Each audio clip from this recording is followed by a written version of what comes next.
2019년 4월 15일 저녁 전 세계의 눈이 한 도시를 향해 있었습니다. 프랑스 파리의 심장 노트르담 대성당이 불타고 있었기 때문입니다. 사진을 한번 보여주시겠습니까? 이와 같이 불이 타고 있었습니다. 850년 동안 그 자리를 지켜왔던 성당이었습니다. 전쟁도 혁명도 견뎌왔던 그 성당의 지붕이 시뻘겋게 화염에 휩싸였고 마침내 하늘로 솟아있었던 첨탑이 수많은 사람들이 지켜보는 가운데 무너져 내렸습니다. 파리 시민들은 강변에 서서 울었습니다. 또 어떤 이들은 그 자리에 무릎을 꿇고 또한 찬송을 부리기도 했습니다. 그날 밤 세계의 신문들은 다들 이렇게 탄식을 하였습니다. 우리의 노트르담을 잃었다. 다시는 예전의 모습을 볼 수 없을 것이다 라고 탄식을 하였습니다. 그런데 성도 여러분, 이 이야기는 여기에서 끝이 나지 않습니다. 잿더미 앞에서 사람들이 절망을 하고 있었을 때 복원의 손길이 움직이기 시작을 했습니다. 무너진 돌을 하나하나 다시 쌓고 또한 불탄 지붕의 목재를 다시 쌓고 부러진 첨탑을 다시금 세웠습니다. 그리고 5년 8개월이 지난 2024년 12월 7일에 다른 사진을 한번 보여주시겠습니까? 이와 같이 노트르담은 다시금 문을 열게 되었습니다. 그런데 다시 열린 성당에 들어온 사람들은 모두 놀랐습니다. 수백 년 동안 쌓아왔던 그을름과 먼지까지 말끔히 다 씻겨 나아가서 성당 내부의 돌들이 처음 지어졌을 때보다 환하게 더 빛나고 있었기 때문입니다. 그 광경을 본 사람들은 이와 같이 또 말을 하였습니다. 노트르담은 불타기 전보다 더 아름다워졌다라고 사람들은 환호를 하였습니다. 무너짐이 끝이 아니었습니다. 오히려 그 무너짐의 자리에서 더 눈부신 회복이 시작이 되었습니다. 저는 이 이야기가 프랑스의 성당 이야기로만 들리지 않습니다. 우리의 인생에도 이와 같은 화제의 날들이 있기 때문입니다. 오랜 세월 공들여 세운 것들이 하루아침에 무너지는 날들이 있습니다. 겉으로는 멀쩡해 보여도 마음 어딘가는 불타고 있을 때가 있습니다.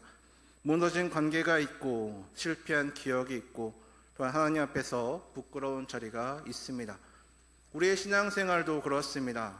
예배를 드리는데도 불구하고 우리의 마음은 식어 있고 기도를 하는데 하나님이 멀게만 느껴질 때도 있습니다. 그럴 때 우리 속에서 늘 이러한 속삭임이 들려옵니다. 이렇게 무너진 것을 어떻게 다시 세우겠어? 하나님도 나를 포기하셨을 거야. 이미 나는 늦었어 라는 속삭임들이 들려옵니다. 성도 여러분, 그런데 정말 그렇습니까? 무너진 것이 정말 끝난 것입니까? 불타버린 자리는 영영 그저 잿더미로 남는 것이겠습니까? 오늘 우리가 함께 펼친 스바냐 3장을 보게 되면 바로 이런 질문에 하나님께서 대답을 하고 계십니다. 오늘 본문을 보게 되면 철저히 무너진 도시, 죄로 잿더미가 된 백성을 향해 선포가 되고 있는 말씀입니다. 그런데 그 말씀의 끝이 심판이 아니라 놀랍게도 기쁨의 노래를 부르고 있습니다. 하나님께서 무너진 백성을 다시 일으켜 세워주시고 그 폐허 위에 당신의 사랑을 다시금 새기시며 마침내 그들로 인하여서 기뻐 노래하시는 장면으로 끝이 나고 있는 것을 보게 됩니다. 오늘 이 저녁 이 회복의 하나님을 함께 만나기를 바랍니다. 먼저 이 말씀이 선포된 시대를 다시 한번 살펴보겠습니다. 스바냐 선지자는 남유다 요시양 시대 주전 640년경에 활동을 했던 선지자였습니다. 스바냐라는 이름의 뜻을 보면 너무나도 어린애롭습니다. 히브리어로 체판냐라고 발음을 하는데 여호와께서 숨기신다, 여호와께서 보호하신다라는 뜻을 가지고 있는 이름입니다. 심판의 폭풍을 선포하는 그 선지자의 이름 속에 이미 당신의 백성을 품어주시고 보호하시려는 하나님의 마음이 새겨져 있었던 것을 보게 됩니다. 스바냐가 살았던 그 시대는 과연 어떤 시대였겠습니까? 그 앞에 므낫세라는 왕이 있었습니다. 무려 55년 동안 유다를 다스리면서 성전 안에 우상을 세우기도 했고 자기 아들을 불 가운데로 지나가게 했던 왕이었습니다. 유다의 영적 토양이 뿌리까지 썩어져 버린 그런 시대였습니다. 어린 요시야 왕의 개혁을 시작을 했지만 제도는 바뀌어도 사람들의 마음은 쉽게 돌아서지 않았습니다. 성전의 문은 다시 열렸지만 그 성전을 드나드는 사람들의 심령은 여전히 하나님께 멀리 떨어져 있었습니다. 바로 그 백성들을 향해 스바냐의 말씀이 화살처럼 날아든 것입니다. 본문 1절과 2절의 말씀을 한번 보겠습니다.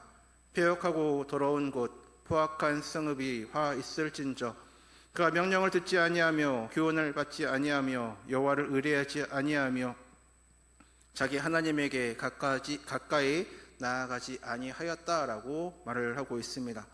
여기에서 말하는 성읍이 어디입니까? 니느웨도 아니고 바벨론도 아닙니다. 이곳은 예루살렘이었습니다. 하나님의 성전이 있는 도시, 하나님의 이름을 불리는 도시, 하나님의 백성이라고 자부하던 그 도시가 하나님 앞에서 패역하고 더러운 곳으로 지금 불리고 있습니다. 이것이 오늘 본문이 우리에게 주고 있는 첫 번째 충격의 모습입니다. 하나님과 가장 가까이 있다고 여겨졌던 곳이 실제로 하나님께 가장 멀리 떨어져 있었던 곳이 되었습니다. 하나님은 2절에서 예루살렘의 죄를 4가지로 짚고 계십니다. 명령을 듣지 아니하고 교훈을 받지 아니하고 의뢰하지 아니하고 가까이 나아가지 아니하였다라고 하면서 그들의 죄를 짚어 주셨습니다. 그런데 이 죄를 한번 곰곰이 다시금 보시기를 바랍니다. 이 4가지는 전부 관계의 언어로 되어 있는 것을 보게 됩니다. 살인했다, 도둑질했다라는 말이 아닙니다.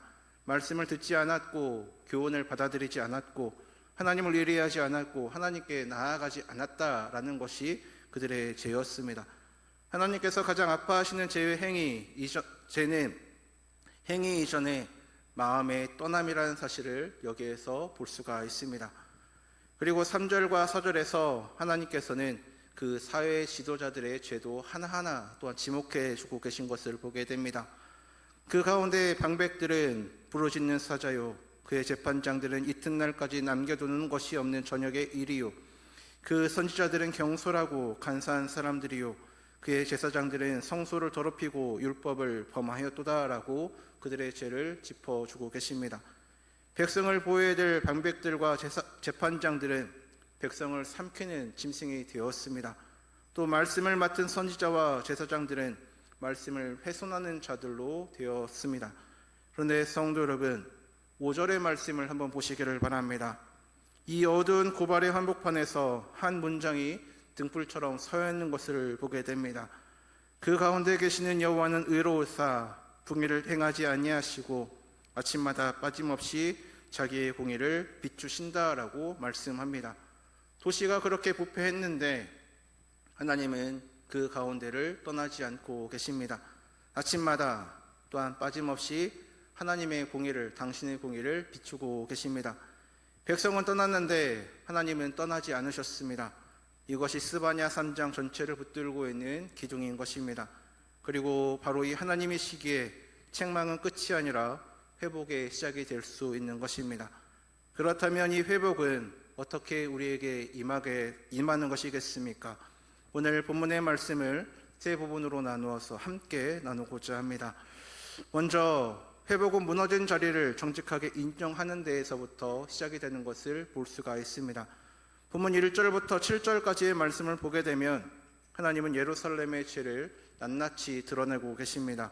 성읍의 죄와 지도자들의 죄와 재판장의 죄, 선지자와 제사장의 죄까지 하나도 덮지 않으시고 다 들춰내셨습니다. 우리는 이 말씀을 읽으면서 마음이 무거워질 수밖에 없습니다. 하나님께서 너무 매정한 것은 아니신가? 좀 덮어주시면 안 되는가 하는 그런 생각이 들 때가 있습니다. 그러나 성도 여러분, 의사가 환자의 병을 정확히 진단을 하는 것은 환자를 정죄하기 위해서가 아닙니다. 그 환자를 살리기 위해서 그 모든 것을 들춰냅니다. 엑스레이를 통하여서 뼈의 근간자리를 훤히 비추는 것은 그 사람을 부끄럽게 하려고 하는 것이 아니라 바로 그 자리에 치료를 시작을 하려고 하는 것입니다. 병명을 모르는 환자는 치료를 시작을 할 수 없기 때문에 그렇습니다. 마찬가지로 자기의 무너진 자리를 모르는 사람은 회복을 시작을 할 수가 없습니다. 하나님께서 저를 이토록 세밀하게 드러내신 이유가 바로 이것입니다. 그 자리에서부터 다시 세우기 위해서입니다. 7절 말씀을 보면 하나님께 탄식이 들려오는 것을 볼 수가 있습니다. 내가 이르기를 너는 오직 나를 경외하고 교훈을 받았더라. 그리하면 내가 형벌을 내리기로 정하기는 하였지만 너의 거처가 끊어지지 아니하리라 하였으나 그들이 부지런히 그들의 모든 행위를 더럽게 하였느니라 라고 말씀합니다. 하나님께서는 그렇게 기다리셨는데 백성들은 부지런히 그들의 모든 행위를 지금 더럽히고 있었습니다. 죄에는 부지런하면서 하나님께는 게을렀던 백성. 이 말씀 앞에서 저는 이스라엘 백성들의 모습을 보고 이스라엘 백성들의 모습만 보고 있다라고 생각하지 않았습니다. 우리도 이럴 수 있다라고 생각을 했습니다. 예루살렘의 문제는 예배가 없었던 것이 아니었습니다. 성전은 열려 있었고 제사는 날마다 드려지고 있었습니다. 문제는 예배는 있는데 그들의 마음이 그 자리에 없었다라는 것입니다. 오늘 우리도 마찬가지입니다. 예배의 자리에 나와 앉아 있으면서도 마음은 하나님에게서 멀리 떠나 있을 때가 있습니다. 말씀은 매주 듣는데 한 번도 그 말씀에 무릎을 꿇지 못할 때도 있습니다.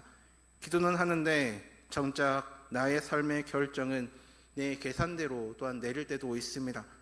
신앙의 모양은 남아있는데 신앙의 능력은 사라진 자리, 그 자리가 바로 스바냐가 바라보던 예루살렘이었고 어쩌면 오늘 우리의 자리일 수도 있습니다.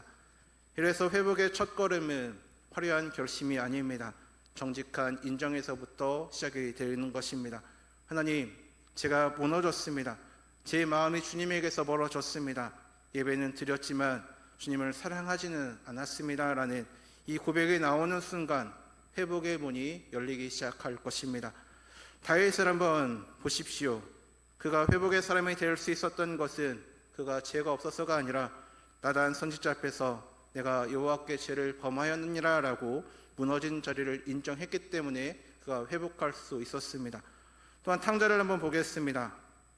그의 회복은 아버지의 진문 앞에서 시작된 것이 아니라 돼지 우리에서 내가 아버지께 죄를 지었다라고 스스로 돌이킨 그 순간에 이미 그 가운데 회복이 시작이 되었습니다. 성도 여러분, 이 말씀을 붙들고 이번 한 주간 하나님 앞에 정직해 보시기를 바랍니다. 거창한 것이 아니어도 괜찮습니다. 잠자리에 들기 전 그 잠깐의 시간이라도 좋습니다. 하나님, 오늘 제 마음은 어디에 있었습니까? 라고 하고 하루를 주님 앞에 펼쳐 놓기를 바랍니다. 그렇게 자신의 무너진 자리를 주님 앞에 내어놓기 시작을 하면 무엇부터 달라지겠습니까? 먼저 우리의 기도가 달라질 것입니다. 다른 이에게 보이는 그 기도가 아니라 하나님과 마주 앉는 그런 기도가 시작이 될 것입니다. 그리고 우리의 예배의 모습이 또한 달라질 것입니다. 습관으로 앉아있던 자리가 은혜를 사모하는 자리로 변하게 될 것입니다. 하지만 하루아침에 모든 것이 변하지는 않을 것입니다. 그러나 분명한 것은 정직하게 무릎을 꿇는 그 자리에서부터 하나님의 회복이 시작된다라는 사실입니다. 상처를 감추면 굼지만 주님 앞에 그 상처를 드러내면 그 상처는 아물기 시작할 것입니다. 이번 한 주간 감추었던 그 자리를 주님 앞에 열어놓음으로 회복의 첫걸음을 내딛는 여러분 되기를 주님의 이름으로 소망합니다. 두 번째는 회복은 여호와의 이름을 의지하는 겸손 위에 세워지는 것을 보게 됩니다. 본문 8절부터 13절의 말씀을 보게 되면 하나님의 회복이 어떤 사람을 통해 이루어지는지를 보게 됩니다. 11절과 12절의 말씀만을 보겠습니다. 그날에 내가 내게 범죄한 모든 행위로 말미암아 수치를 당하지 아니할 것은 그때에 내가 내 가운데서 교만하여 자랑하는 자들을 제거하여 내가 나의 성산에서 다시는 교만하지 않게 할 것임이라. 내가 곤고하고 가난한 백성을 내 가운데에 남겨두리니 그들이 여호와의 이름을 위탁하여 보호를 받을지라 라고 말씀을 합니다. 이 말씀을 보게 되면 두 부류의 사람이 나오는 것을 보게 됩니다. 하나님께서 제거하시는 사람과 하나님께서 남겨두시는 사람입니다. 제거되는 사람이 누구입니까? 교만하여 자기를 자랑하는 자들입니다. 능력이 없는 사람이 아니라 자기의 능력을 의지하는 사람들입니다. 반대로 남겨지는 자들은 누구입니까? 곤고하고 가난한 백성들입니다.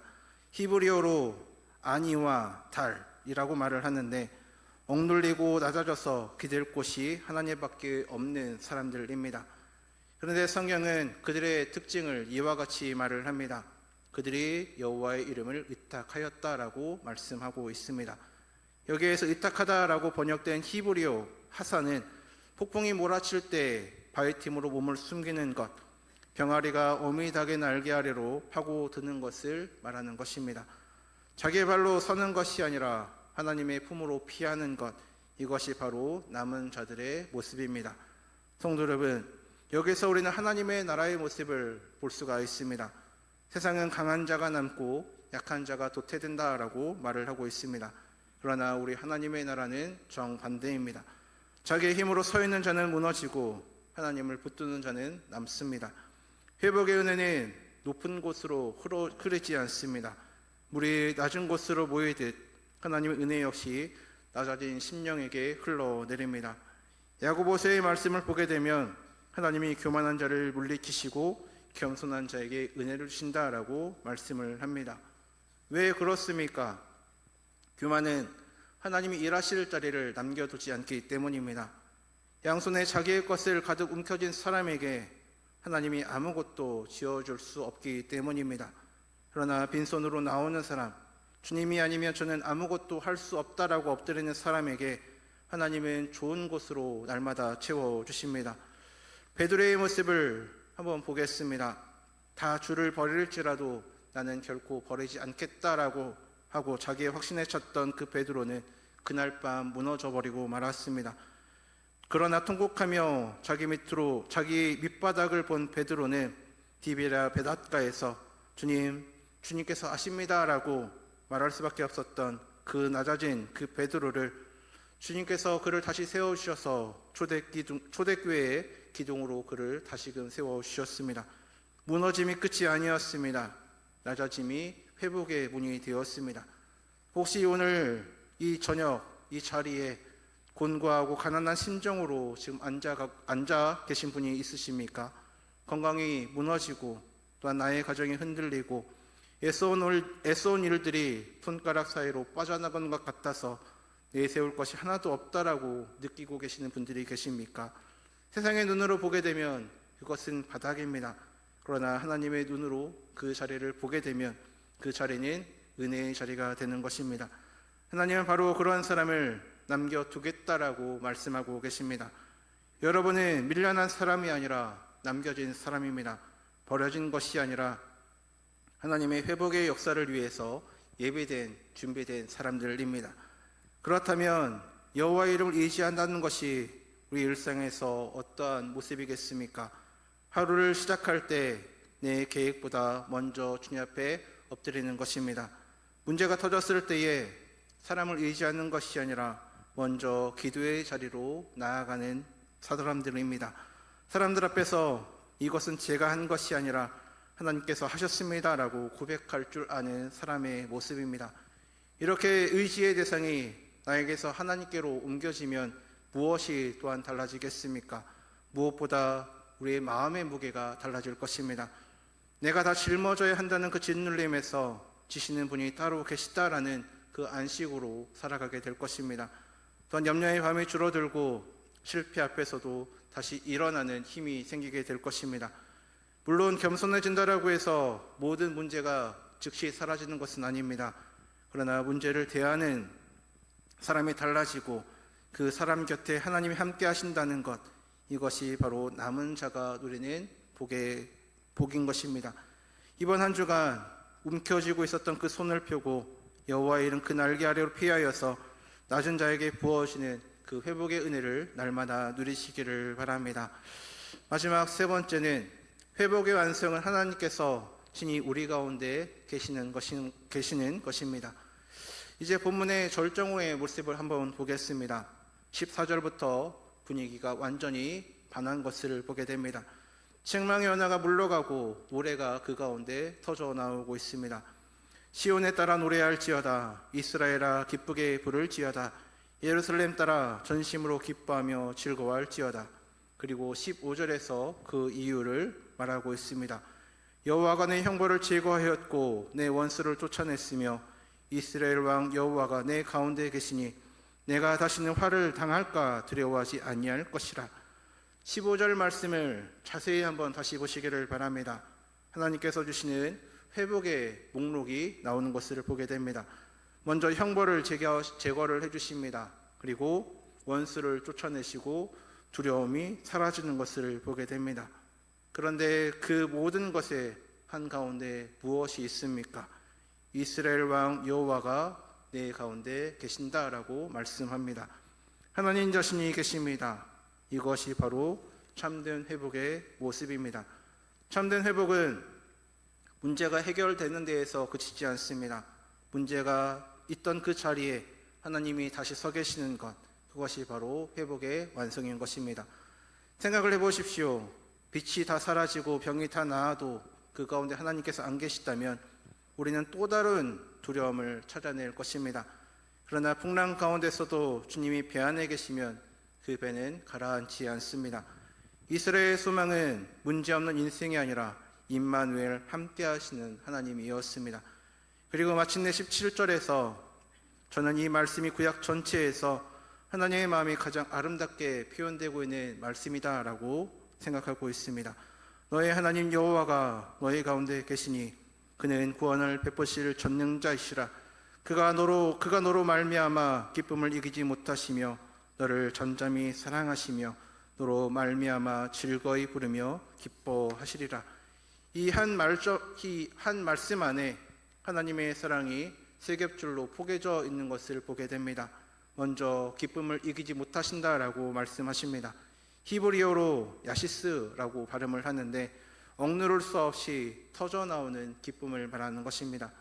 두 번째는 잠잠히 사랑하신다라고 말씀을 합니다. 야하리시라고 발음을 합니다. 말을 잃을 만큼 깊은 침묵의 사랑인 것입니다. 어머니가 잠든 아기를 내려볼 때 아무 말이 필요 없는 것처럼 너무 사랑해서 오히려 고요해지는 사랑의 모습입니다. 세 번째의 모습은 즐거이 부르며 기뻐하시리라 라고 말씀을 합니다. 빙글빙글 돌며 춤추듯 기뻐한다라는 뜻이 담겨져 있습니다. 하나님께서 당신의 백성을 두고 노래하시고 춤추듯 기뻐하신다라는 것입니다. 성도 여러분, 이 대목에서 잠시 멈추어서 생각을 해보겠습니다. 지금 하나님이 누구를 두고 지금 이렇게 기뻐하고 계십니까? 흠없는 백성이 아닙니다. 1절 말씀을 다시 보게 되면 패역하고 더러운 곳이라 라고 불렸던 바로 그 백성들인 것입니다. 한 말씀 안에서 책망받던 그 백성이 지금 하나님의 노래의 제목이 되었습니다. 무엇이 달라졌습니까? 그들이 갑자기 완전해진 것이 아닙니다. 그들이 돌아왔고 하나님께서 그들을 단지 품으셨을 뿐입니다. 우리는 흔히 이와 같이 생각을 합니다. 내가 더 나은 사람이 되면 하나님이 나를 기뻐하실 거라고. 그러나 본문은 그 순서가 틀리다라고 우리에게 말을 하고 있습니다. 하나님은 돌아온 자녀를 아직 상처투성인 그 모습 그대로 품어 안으시고 기뻐하고 계십니다. 탕자의 아버지가 아들의 냄새나는 옷을 갈아입히기도 전에 먼저 목을 안고 입을 맞춘 것처럼 기뻐하고 계십니다. 여러분이 하나님을 기쁘시게 해드려서 사랑을 받고 있는 것이 아닙니다. 여러분께서 돌아온 것 그 자체가 바로 하나님의 기쁨인 것입니다. 그래서 16절의 말씀이 우리에게 명령으로 주어지고 있습니다. 두려워하지 말라, 시온아 내 손을 늘어뜨리지 말라라고 말씀을 합니다. 손을 늘어뜨린다는 것은 낙심하여 모든 것을 포기한 사람의 모습입니다. 하지만 하나님은 말씀하십니다. 그 손을 다시 들라고. 내 이야기는 여기에서 끝나지 않았다라고 말씀을 하십니다. 그리고 20절에서 이와 같이 말씀하십니다. 내가 너희 목전에서 너희의 사로잡힘을 돌이킬 때에 너희에게 천하 만민 가운데서 명성과 칭찬을 얻게 하리라 라고 말씀하고 계십니다. 수치의 자리가 칭찬의 자리로 바뀌었습니다. 불탔던 자리에서 이전보다 더 환하게 빛나며 다시 종소리를 울렸던 그 성당처럼 하나님은 우리의 무너진 이야기를 당신의 영광을 드러내는 간증으로 바꿔주십니다. 그러므로 성도 여러분, 우리와 함께 하시는 그 하나님을 삶의 한복판으로 다시금 모셔드리시기를 바랍니다. 그리고 낙심될 때마다 오늘 본문의 17절 말씀을 소리내어 읽고 그 말씀 속에 여러분의 이름을 넣어보시기를 바랍니다. 하나님이 나로 말미암아 기쁨을 이기지 못하시며 나를 잠잠히 사랑하신다라고 고백해 보시기를 바랍니다. 이 사실이 우리 마음 가운데 새겨지게 되면 이와 같이 또한 달라지게 될 것입니다. 먼저 자존감의 뿌리가 달라지게 될 것입니다. 사람의 평가와 성과에 매달려 왔었던 그 내 마음이 하나님의 변함없는 기뻐하심 위에 서게 될 것입니다. 또한 두려움 앞에서 우리의 반응이 또한 달라지게 될 것입니다.